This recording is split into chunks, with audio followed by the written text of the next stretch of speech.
నిజం చెప్తున్నా, నా డబ్బులు మొత్తం నేను మీషో వరకే పెట్టేస్తున్నాను. ఎప్పటి నుంచో ఈ ఐటమ్ తీసుకోవాలని విష్ లిస్ట్ లోనే పెట్టేశాను. ఎలాగో త్వరలో దివాళీ వచ్చేస్తుంది కదా, దానికి బాగా ఉపయోగపడుతుంది అని చెప్పి వెంటనే ఆర్డర్ చేసేసాను. కొరియర్ రాగానే నేనైతే చాలా హ్యాపీగా ఫీల్ అయ్యాను, ఎందుకంటే అంత మంచిగా మనకు వచ్చేసింది. చూస్తున్నారు కదా, ఇలాంటి ఐటమ్ ఎక్కువగా మనం హాల్లో కానీ డెకరేట్ చేసుకుని పెట్టుకున్నట్లయితే చాలా గ్రాండ్ లుక్ ఇస్తుంది అనమాట. చూసే వాళ్ళకి కూడా చాలా బాగా నచ్చుతుంది.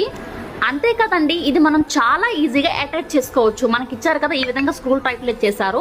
హ్యాపీగా మనం దాన్ని అటాచ్ చేసేసుకొని కింద బౌల్కి మనం ఈ విధంగా ఫిట్ చేసుకున్నట్లయితే మనకి చాలా ఈజీగా ఫిట్ అయిపోతుంది, స్ట్రాంగ్ గా ఉంటుంది అనమాట. ఈ దివాళీకి ప్రతి ఒక్కరు దీన్ని ట్రై చేసేసేయండి. ఇక్కడ మనం వాటర్ పోసుకొని ఫ్లవర్స్ పెట్టుకొని దీపాలు పెట్టుకున్నట్లయితే చాలా బాగుంటుంది. నిజం చెప్తున్నా, ట్రై చేయండి. ఇది జస్ట్ మనకి 250 బిలోకే వచ్చేసింది. మంచి ప్రోడక్ట్ అండి, ఎవరు మిస్ చేసుకోకుండా. అవుట్ ఆఫ్ స్టాక్ అయిపోతుంది. వెంటనే లింక్ అని కామెంట్ చేయండి, నచ్చితే మీకు వస్తుంది, ఆర్డర్ చేసుకోండి. ఫాలో చేసేయండి ఫర్ మోర్ వీడియోస్ కోసం.